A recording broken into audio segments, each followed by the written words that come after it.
It's time for Global Insight, where we speak to experts from around the world on issues making headlines. This year, NASA launched its first ever planetary defense mission.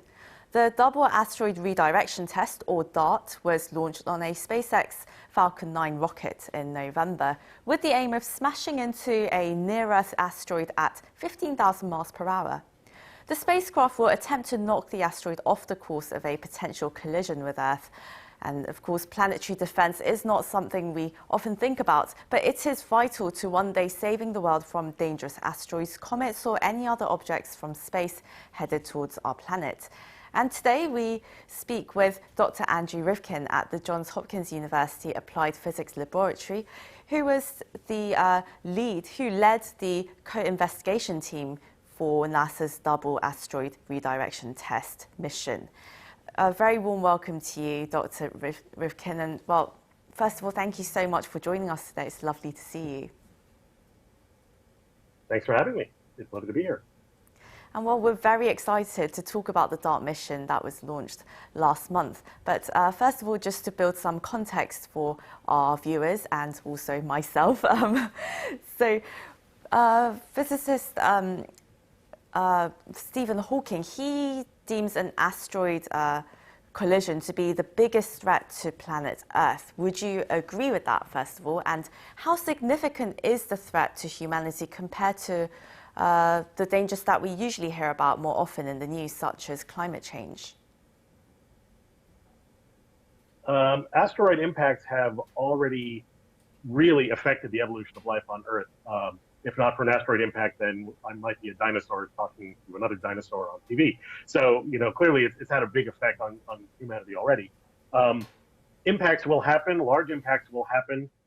They'll happen over the timescale of thousands to millions of years. Climate change is really important, and it's happening very rapidly. It's happening now. They're both issues, both have to be dealt with. Happily, asteroid impacts are something that doesn't take nearly as much effort to address, to look at, and to deal with compared to climate change. Of course, well, climate change builds and it comes, I suppose, gradually, but an asteroid was pretty unavoidable, I suppose. And well, what impact would a small asteroid have on Earth should it collide with our planet? Yeah, asteroids do hit the Earth all the time. A lot of times they're very, very small. If you go out at night and you see a shooting star, that's a little tiny impact, maybe something that's the size of a sand grain. An asteroid about 25 meters in size hit the Siberian city of Chelyabinsk in 2013, and it exploded over the city. It broke windows throughout the city and caused about 1,000 injuries. Happily, no one was killed. Larger impacts can start to really have the same kind of effect as a nuclear weapon without the radiation. So something maybe 100 meters in size would, if it hit a city, cause great devastation. Something about 1 kilometer in size, if it were to hit the Earth, would change the climate very rapidly in a way that would almost certainly cause global famines and devastation. And well, if the larger asteroids are more difficult to spot, does that mean the smaller or mid-sized ones can pose more of a threat to Earth if they happen to collide with the planet? The general thinking now is that the ones I just mentioned, the 1 kilometer size asteroids, we think we know where all of those are.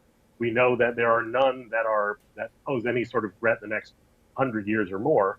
As the sizes get smaller, we know where fewer of them are. So a lot of effort right now is being put into trying to find objects that are a few hundred meters in size, where we maybe know where a quarter of them are or half of them. The odds are that nothing's going to happen tomorrow or next week or within the next few months, if we want to play the odds. But part of the problem of planetary defense is that we don't want to play the odds. We want to know, because we can actually deal with an impact or averting an impact if we know something's coming and we have enough warning time. So that's a big part of the planetary defense efforts right now. And what would you say is the probability of those collisions happening in our everyday lives? Something the size of the Chelyabinsk impactor that I mentioned from 2013. We think we get those every few decades. The Earth is big, so the odds of it hitting a city aren't great, but something that size will hit the Earth every few decades. Something the size of 100 meters or 200 meters that could really devastate a metro area and cause mass casualties. We think those happen every 10,000 years, 20,000 years. And again, the Earth is pretty big, so the odds of one of them hitting a metro area in any given year is not large. But searching for them and finding them is part of that, because unlucky things do happen all the time. So we just want to make sure that our luck will hold out. And well, of course, we have planetary scientists like yourself helping us really defend planet Earth from these type of threats. But of course, most of the population lacking, knowledge and discipline in planetary defense affairs. We tend to turn to movies, and many question, why can't we just simply blow up asteroids as actors like Ben Affleck or Bruce Willis did in movies like Armageddon? How do you think how should the general public understand planetary defense? That's a great question. As you said, there have been more than one movie. There's even a new movie that's out that talks about an impact with a comet. And really, the reason that we want to give asteroids a little push as soon as we find them rather than blow them up is because if we blow them up, then actually, just like in the movie Deep Impact, one piece might still end up on a collision course. So if you blow it into a million pieces, then you have a million different things to keep track of. So we'd rather keep an object in one piece and just move it slightly. Asteroid impacts really are problems because the asteroid orbit and the Earth's orbit intersect, and the timing is going to be that the asteroid and the Earth are going to be in the same place at the same time. So it's a little bit like having two trains on intersecting tracks. One of the trains has no brakes and the other one maybe does. So just in that case, you'd want to slow down the train that has brakes so it doesn't arrive at the same time as the other train. That would be the idea, is to try to just slow down or maybe speed up an asteroid a little bit so it doesn't arrive at the same place at the same time as the Earth. I think the train analogy is very useful, and in terms of testing that out, you actually launched the first initiative aiming to do so last month in November. You were working on the DART project, which was the first ever planetary defense mission by NASA. And the spacecraft was launched in November, of course, and now it has sent back its first images, confirming that its camera is operating well, and it's also survived the rigors of the launch. So good news all around. Well, what did you make of the images, and what are you hoping to see in September 2022? Yeah, as you said, the images show the camera is working. There's more tests to be done, more calibration to be done, but everything is going well as far as the data that's come down so far tells us. Along with all of the other technologies we've been testing, the solar panels are working great and all of that. When we are arriving at the Didymos system to impact DART into Dimorphos on September 26th, at least September 26th in the US, I guess it'll be September 27th in Korea, we're basically going to see these images that show a star field, and in the middle of that star field is going to be a point of light. That's Didymos and Dimorphos.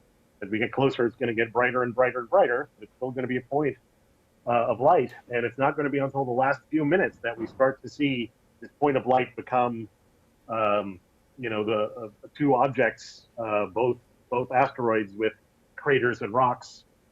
So it's going to be a long time of just looking at this point of light getting bigger and bigger in the windshield before DART finally arrives.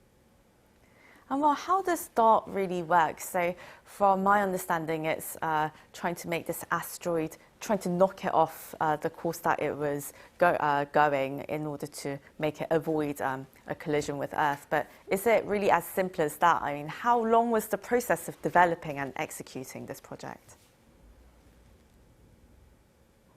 Thanks. That's a great question. And I'll note first that, the T in DART is for test. So Didymos and Dimorphos are not threats to Earth. We're not going to make them threats to Earth. We are testing the kind of technique we might want to use if there was something incoming. As I said, you'd want to either speed up or slow down the asteroid a little bit so it doesn't arrive at the same place at the same time as Earth. So we're testing that out by ramming DART into the moon of an asteroid. The moon is called Dimorphos. The main body is called Didymos. And we're going to slow it down just a little bit. We're going to speed it up just a little bit in its orbit around Didymos to make the orbit a little bit smaller and make the time it takes to go around a little bit faster. We're going to make measurements from Earth that show how we changed Dimorphos' orbit around Didymos using telescopes on Earth, including some Korean astronomers will be joining us for those measurements. That will show that we have the capability as a species to change the speed of an asteroid, which is what we want to do, again, in case of an actual emergency. And then your other question, just very quickly, we've been thinking about this for a long time. Doing a test like this has been something the European Space Agency first thought about doing 15 years ago. Where I work at the Applied Physics Laboratory, my colleague Andy Cheng first thought about doing this to an asteroid moon about 10 years ago. And then we've been working with NASA since then to bring it to actually happen. If this test proves successful in 2022, then what would be the next steps after that? The European Space Agency is going to send a mission called Hera that's also going to visit the system. It'll arrive a couple years after we do, and it'll make some follow-up measurements because, like you said, we're coming in at very fast. We're coming in at 6.5 kilometers a second or 15,000 miles an hour. So we don't have a whole lot of time to see what the system is like. So Hera will show up. It'll make some additional measurements. It'll make a measurement of the crater that DART makes. Maybe if some little pieces survive, they'll get pictures of it sitting on the surface. Another piece for planetary defense, though, is hopefully launching a telescope to find more of the objects that we're looking for that are of this size and orbits that we are concerned with. So that mission called the Near Earth Object Surveyor is something that hopefully NASA will be able to fly in the next few years. And then ground-based telescopes are also continuing their searches for asteroids as well. Well, we're very excited to see the developments that are going to come our way with the DART mission. And well, in addition to DART, your research is also devoted to the study of hydrated minerals on asteroids. Could you tell us more about this, what you're aiming to uncover? Absolutely. I first started getting interested in asteroids when I was in graduate school in the early 90s and mid 90s. And the science of asteroids is really interesting, and that's really what got me involved in planetary defense in the first place. We think that asteroid impacts not only brought destruction, but at least very early in solar system history, brought perhaps water to the Earth, brought some of the ingredients to life to Earth that we think Earth might not have formed with those things. So by studying where these minerals are in the asteroids today, we can learn about how the Earth got water in the first place, got its organic minerals in the first place, and learn about early solar system history, and then also maybe, hopefully, be able to apply that to other star systems where other planets are forming with their own asteroids. And well, what kind of potential commercial opportunities do you see from this field? That's a great question.